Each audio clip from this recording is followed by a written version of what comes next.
गुनाह हम कैले बानी आज ले तोहार फोटो आज ले तोहार फोटो कर जवाब में धइले बानी आज ले तोहार फोटो।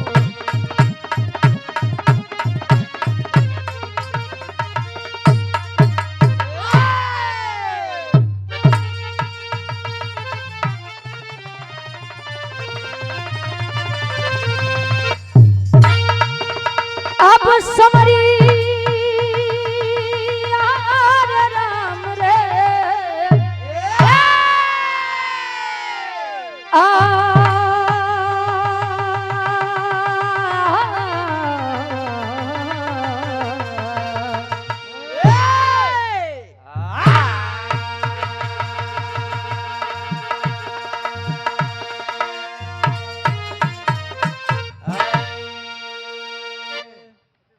पहले के समय और आज के समय में जमीन आसमान के अंतर बा। लोग कहते हैं और यह सत्य है कि आवश्यकता आविष्कार की जननी होती है। डिजिटल इंडिया बताओ गुरुजी। पहले के जमाना और आज के जमाना में अंतर का बा। कवि जी 4 लाइन भूमिका के अंदर भाव लिखते हैं कैसे।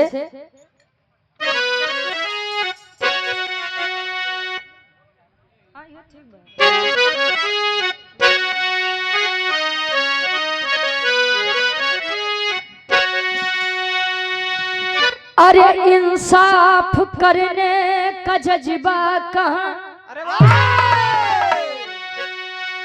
राजतंत्र में पहले जो होता रहा। अरे दिन गुजरते गए सूरज ढलता गया मानो मानो मानवता को खोता गया। अरे राजतंत्र की कहती मैं गाथा सुनो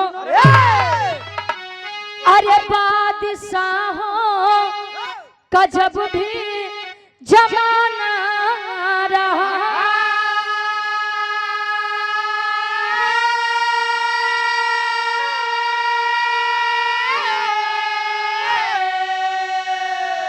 अरे जहांगीर बैठे थे गद्दी पे अपने रुचि इंसाफ क्या क्या फसाना रहा।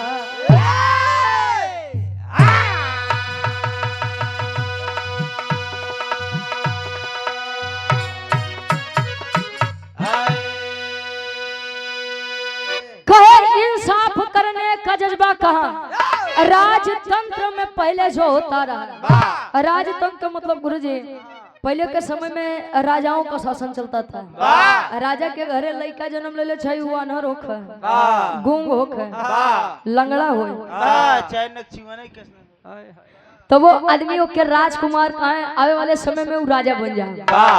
भारत देश में भारत जब आजाद हुआ 15 अगस्त 1947 को हमारे भारत देश का संविधान लागू हुआ 26 जनवरी 1950 को। आज 26 जनवरी 1950 को जब संविधान लागू हुआ तो हमारे भारत देश में लोकतंत्र आए। लोक का मतलब जनता और तंत्र का मतलब शासन यानी जनता का शासन। एक बात आप लोग मेरी विचार करिएगा जहां पर सरकार से जनता डरे वहां पर तानाशाही सरकार होती है और जहां पर जनता से सरकार डरे वहां पर स्वतंत्रता होती है। अभी आप लोग विचार करें कि तानाशाही सरकार में है कि स्वतंत्रता वाले देश में है। हाँ ढेर बोलो तो विवादे हो जाओ कहो गुरुजी। बिरहा में कवि जी बड़ी सुंदर गजल के भाव लिखते हैं। कोनो प्रेमी अपने प्रेमिका बदे कहे भोजपुरी गजल बा कैसे।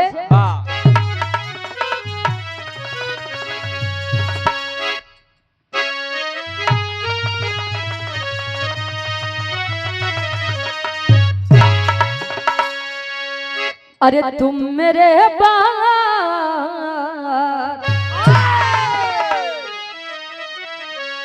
तुम मेरे बाद मोहब्बत को तरस जाओगे।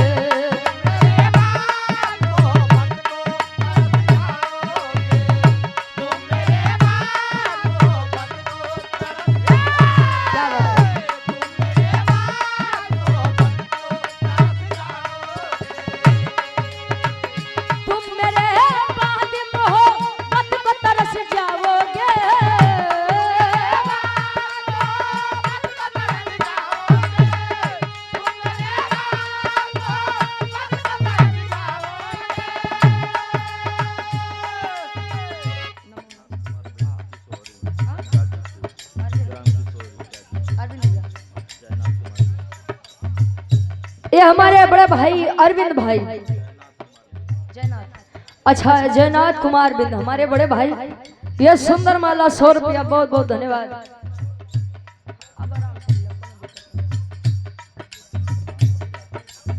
जो कि भावी प्रधान पद के प्रत्याशी हैं, जनता जनार्दन का आशीर्वाद लगे, छोटे बड़ों का आशीर्वाद लगे, विजय का तिलक आपके मत्थे पर लगे, बहुत बहुत धन्यवाद।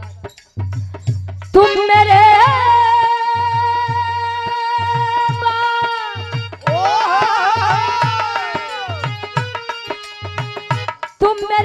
बाद मोहब्बत को तरस जाओगे, अजनबी शहर है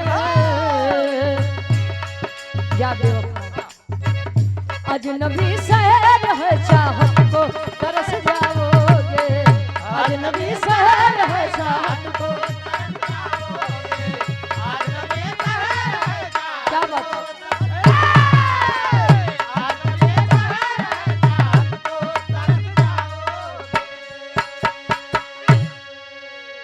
बिरहा में एक छोटा सा प्रश्न है आप सभी से, जब बिरहा के सुनत बा उसे का गुरुजी।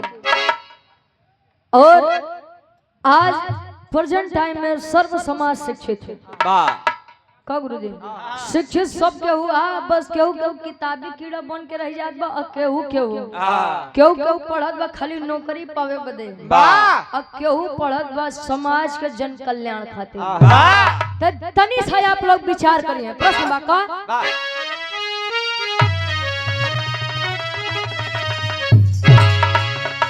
अरे राजा विद्वान,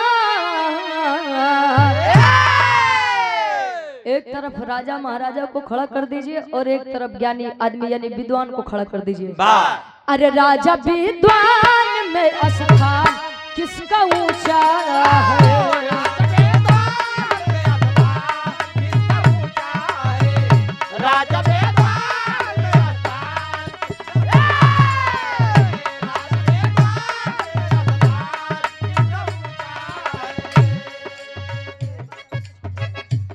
और एवर पक्ष से हमारे धर्म के बड़े भाई और दूल्हे बादशाह जी के छोटे भाई, दूल्हे बादशाह जी के छोटे भाई और हमारे बड़े भाई, ये भाई के द्वारा सुंदर माला अंग वस्त्र और 501 रुपए का सम्मान, बहुत बहुत धन्यवाद। आशीर्वाद के चारे के हम बच्चे अपनी कला में कामयाब रहे।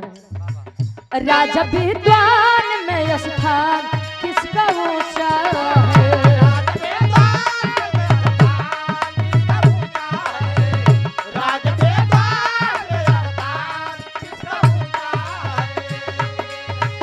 राजा विद्वान में स्थान किसका ऊंचा है,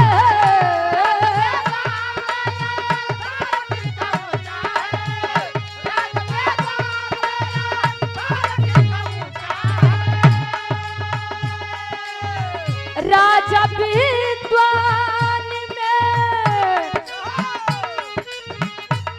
स्थान किसका ऊंचा है,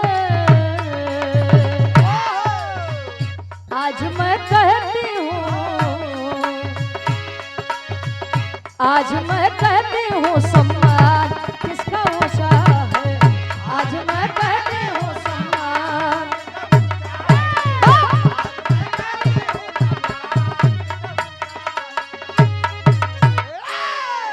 कहे राजा विद्वान में स्थान किसका ऊंचा है, जरा विचार करिए कि अगर घोड़ा के गधा के आप लोग कुर्सी दे देबा तो वो बैठी नहीं, वो अपने सर में फंसा के घूमे लगी का गुरुजी। निवेदन बा प्रधान चुना, बीडीसी चुना, जिला पंचायत चुना, विधायक चुना, सांसद चुना, कुछ भी चुना, लेकिन आदमी शिक्षित चुना। जब आदमी शिक्षित रही तबे सुधार करे। तनी सा विचार करिए आप लोग गुरुजी, बुरा है हाँ बढ़ावत है ना हो, जरा विचार करिए पहले और आज के जमाना में अंतर। पहले के एक राजा कईयों रानी रखा को गुरुजी, तब वो रानी महारानी बेचारी बर्दाश्त कर ले जाए। आज के जमाने बड़ा उल्टा बा, आज के रानी कईयों राजा रखी लेते। अच्छा तहार रानी कई राजा रखे बहु, विचार करिए जहांगीर अपने गद्दी पर बैठे थे और जहांगीर की कई पत्नियां, जिनमें से सबसे ज्यादा प्रेम जहांगीर नूरजहां बेगम को करते थे। और हृदय के गार्जियन जी आप लल्लन सिपाही जी छतरपुर से 100 रुपया बहुत बहुत धन्यवाद। जहांगीर सबसे ज्यादा प्रेम अपनी बेगम साहिबा नूरजहां बेगम को करते थे। एक बात रहे, नूरजहां बेगम इतनी खूबसूरत रहे गुरुजी, और खूबसूरती के साथ साथ एक बात यह भी मिले कि नूरजहां बेगम को कभी भी किसी ने बेनकाब नहीं देखा था। मतलब जैसे अपने हिंदू धर्म में बात की लड़की सा घूंघट कैले हैं, अब ऐसे न मुस्लिम धर्म में रिवाज बात के लड़की कहूँ भी जाए तो अपने चेहरा के नकाब से ढक ले हैं। अच्छा यार, नूरजहां बेगम अपने कमरे में आराम कर रही हैं, तले जहांगीर जाई के पीछे से अखबारी में जले भरत हो खूबसूरती के बखान करे। आय हाय खुदा ने क्या हुस्न दिया है आपको, सुभान अल्लाह, वाह। तारीफ करे कैसे, एक लाइन गीत लगत बा, बड़ी पुरानी गीत।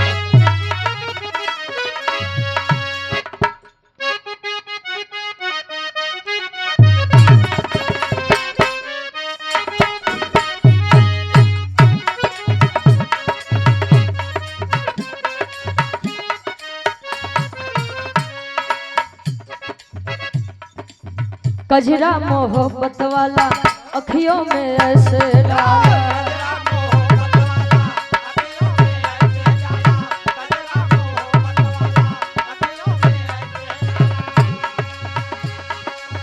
कजरा मोहब्बत वाला अखियों में ऐसे डाला, कजरे ने ले ली मेरी जान, हाय रे मैं तेरे कुर्बान। तारीफ करे जहांगीर नूरजहां बेगम के से, मान लो हम खुशी जी के खूबसूरती के बखान करी, खुशी जी के खूबसूरती के बखान करी। आय हाय रे मेरी रानी, जहांगीर कहे आय हाय रे मेरी रानी, गजबे बात तोहरी जवानी, आय हाय रे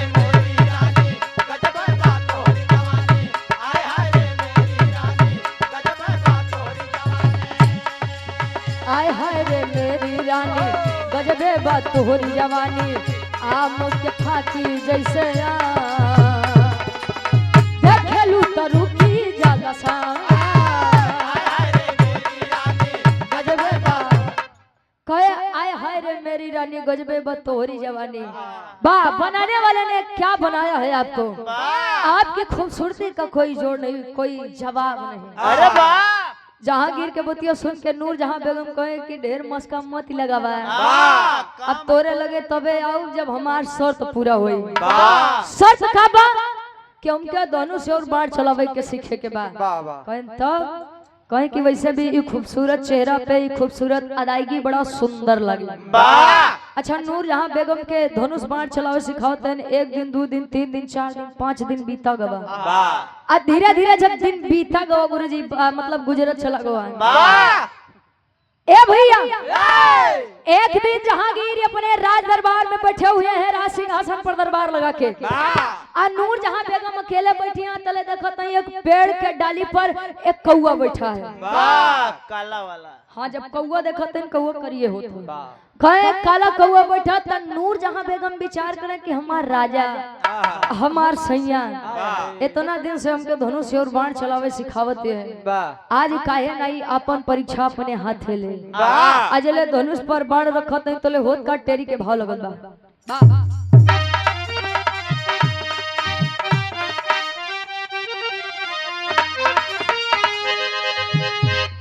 अरे अरमान सारा अब धूमिल होई गवा, ए बाबू अरमान सारा अब धूमिल,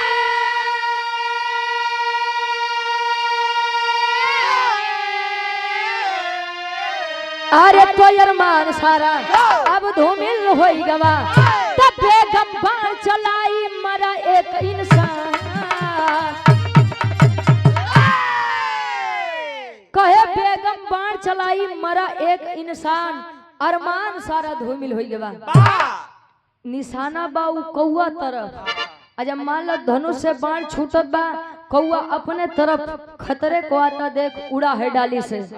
अब अगर गुरुजी बाण छूटा बा तो बाण कहूँ न कहूँ जाए के लगी। और वही पेड़ के किनारे एक तालाब रहे जिन्हें हिंदू धर्म के धोबी और धोबी कपड़ा धोते हैं। जब कपड़ा धोते हैं अचानक से बाण आकर के धोबी के सीने में लगा है। जब धोबी के सीने में लगा रो रही है वह धोबी।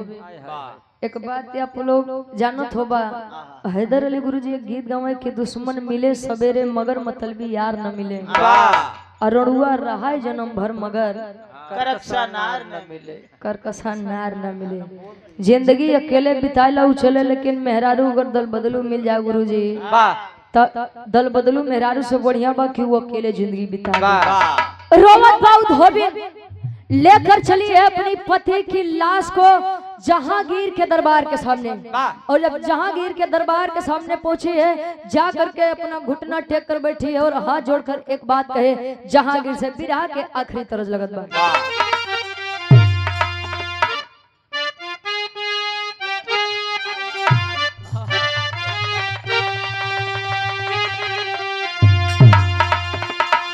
अरे क्या तुम्हें पता है ए गुलशन,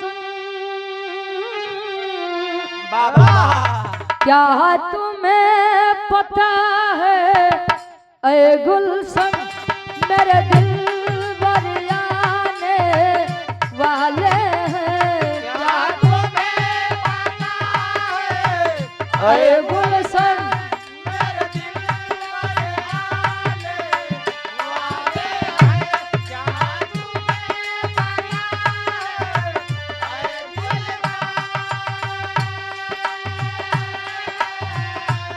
क्या तुम्हें पता है ऐ गुलशन, मेरे दिल बर आने वाले हैं।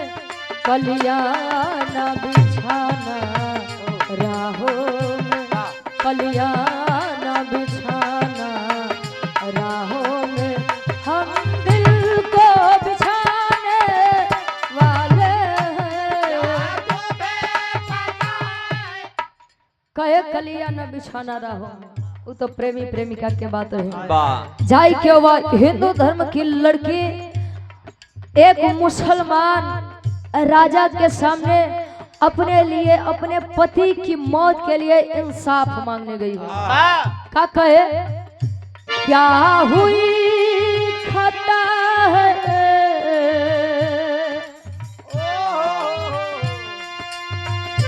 क्या हुई खता है ऐसा हक, अब मेरा कौन सहारा है।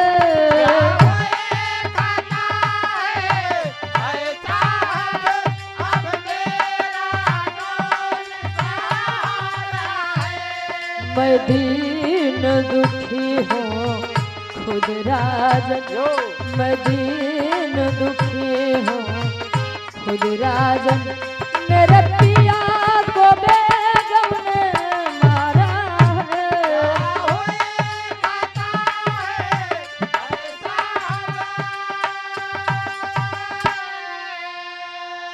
जाई के लड़की कहे कि राजा साहब क्या मुझे भी इस राज दरबार में कुछ कहने, अपने लिए इंसाफ मांगने का हक है, अधिकार है। राजा साहब बोले क्यों नहीं, अगर तुम हमारी प्रजा हो तो तुम्हें भी उतना ही हक और अधिकार है जितना बाकियों को है। बोल क्या हुआ है तेरे साथ। वो दो दिन बताओ कि साहब अगर गलती से भी अगर हमारे किसी अपनों को किसी के द्वारा छीन लिया जाए तो उसके साथ क्या किया जाए। कहें कि गलती छोटी हो बड़ी हो, जान के हो अनजाने में हो, लेकिन अगर उस छोटी भी गलती की वजह से कोई अपना हमसे दूर जाए तो उसे बड़ी से बड़ी सजा देनी चाहिए। क्या किया है तेरे साथ और किसने किया है तेरे साथ। कहे साहब छोटा मुंह बड़ी बात कहते हुए अच्छी नहीं लगूंगी, लेकिन मैं अपने पति के साथ प्रत्येक दिन की तरह अपना कार्य करने के लिए तालाब के किनारे आई थी और मेरे पति को बेकसूर ही मार दिया गया। किसके द्वारा? आपकी पत्नी नूरजहां बेगम जी के द्वारा। इतने में राजा साहब खड़े हो कहे कि ऐ लड़की, ऐ लड़की, क्या सबूत है तेरे पास? लड़कियां कहे कि आज हमसे सबूत मांगत है, इसलिए क्योंकि गुनाह करने वाली आपकी बेगम साहिबा है और गुनाह का शिकार मेरा निर्दोष पति हुआ है, इसलिए आज आप मुझसे सबूत मांग रहे हैं। गई है अपने पति की लाश के पास और बाण निकाल के राजा साहब के सामने रखी, कहे कि राजा साहब अगर पहचानते हैं तो पहचान लीजिए। राजा साहब कहे ओहो ये तो बड़ी गलती हुई है रानी साहिबा से। रानी साहिबा बदे ऐलान करते हैं, सोचिए जिस रानी को कभी किसी ने बेनकाब नहीं देखा था, आज वह राजा साहब ऐलान करते हैं कि नूरजहां बेगम को कह दो कि बेनकाब होकर के इस राज दरबार में सम्मिलित हो। जो कभी पर्दे की आड़ में रहती थी, आज एक गुनहगार की तरह राज दरबार में सरेआम खड़ी हुई है। राजा साहब सजा सुनाते हैं। कौन सजा बा? आल्हा के भाव में कवि जी प्रमाण देते हैं।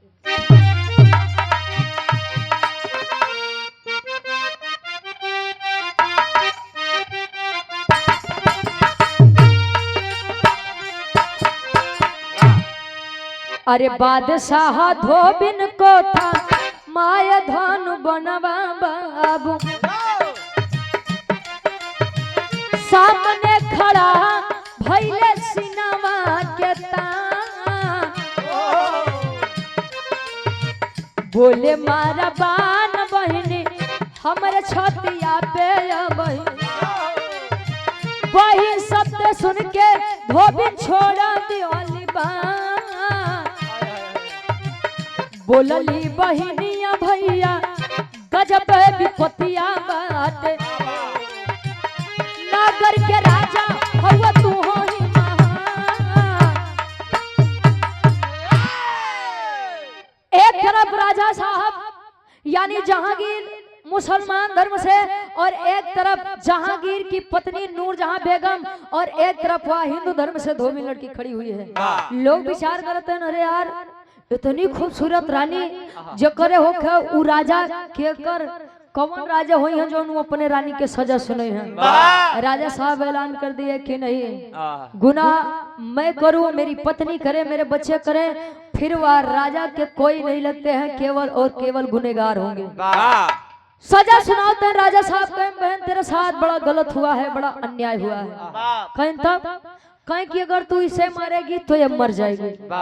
लेकिन ये सोचत बात देखा ही अपने राजा साहब के मनावन बचावते हैं। कहें कि अगर तू इसे मारेगी तो ये मर जाएगी, और जब ये मर जाएगी तो इसे दुख का आभास ही नहीं होगा कि अपनों को खोने का क्या दर्द होता है। कहें तब मैं इसे ऐसे छोड़ दूं? कहे कि बहन मैंने कब तुझे कहा कि तू इसे ऐसे ही छोड़ दे? कहे तब? कहे इसने तेरे सुहाग को छीना है, इसने तेरे पति को मारा है, एक काम कर तू इसके पति को इससे छीन ले। मतलब कि उठा तीर कमान और चला दे मेरे सीने पर। अजले इतनी बतिया धोबे शब्द सुनत बा एक राजा साहब के मुख से कि बहन चला बाण मेरे सीने पर आए हाय। केवल धर्म के रिश्ते से धनुष बाण छोड़ के चलत बा अपने पति के लाश के तरफ। राजा साहब आवाज देन के रे बहन तूने तो अपना बदला लिया ही नहीं। लड़कियां समझावे कि राजा साहब मैं इसके पति को तो मार सकती हूँ लेकिन अपने भाई को नहीं मार सकती। अरे जिस इंसान के सामने मेरी औकात कुछ नहीं है उस इंसान के मुख से मैंने बहन शब्द सुन लिया और मेरे लिए क्या हो सकता है। आपके जैसा राजा सबको मिले यही हमारी दिली कामना है। जब इतनी बतिया कही के चलत बतले राजा साहब कहें कि जब तूने अपना धर्म निभा दिया तो मैं भी अपने धर्म से पीछे नहीं हटूंगा। आखिरी भाव खड़ी के भाव लगत बा।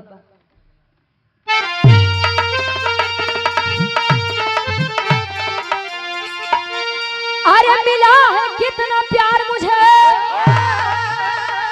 अरे तुझसे बहना अरे तो बाहर जाओगी नहीं इस महल में रहना।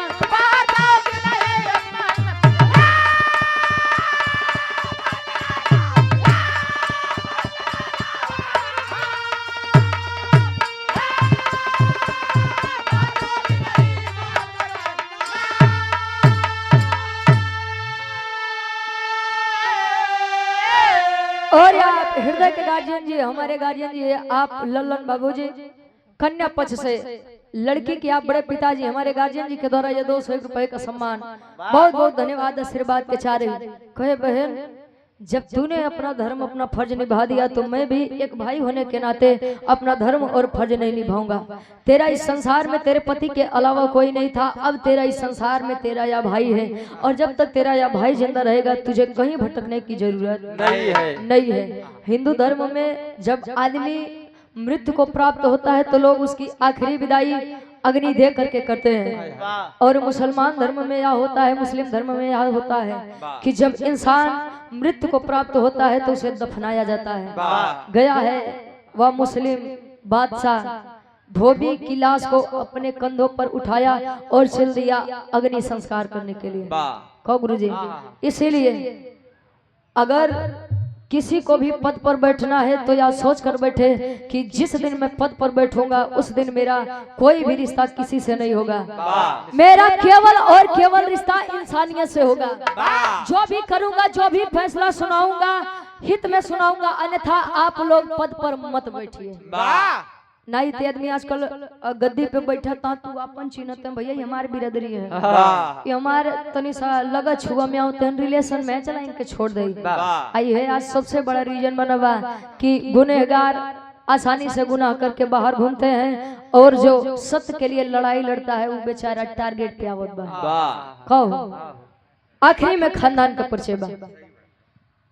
और बिरहा जगत के बड़े अच्छे कलाकार, बड़े सुंदर कलाकार हमारे बड़े भाई अर्जुन लाल यादव जी, इस बात पर खुश होकर के भाई के द्वारा सुंदर माला 100 रुपया भैया, बहुत बहुत धन्यवाद। अरे भैया आशीर्वाद के चारे के मुझे अपनी कला में कामयाब रहे। आखिरी में खानदान का परिचय बा। गुरु बिहारी, गुरु गणेश, गुरु रामलाल मरुबा का, अरे स्वर्ग से चलिका कवि बच्चन का विजय पताका हो। अरे अरमान सारा अब धूमिल हो गवा, गावे रुचि यदोयम लेंदू जी के सान, अरमान सारा धूमिल हो गवा।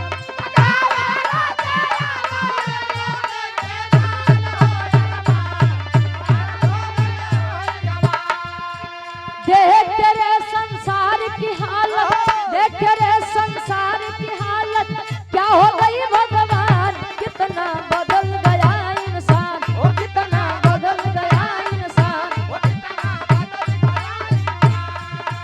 सूरज न बदला, चांद न बदला, सूरज न बदला, चांद न बदला, ना बदला आसमान, कितना बदल गया इंसान, कितना बदल गया इंसान।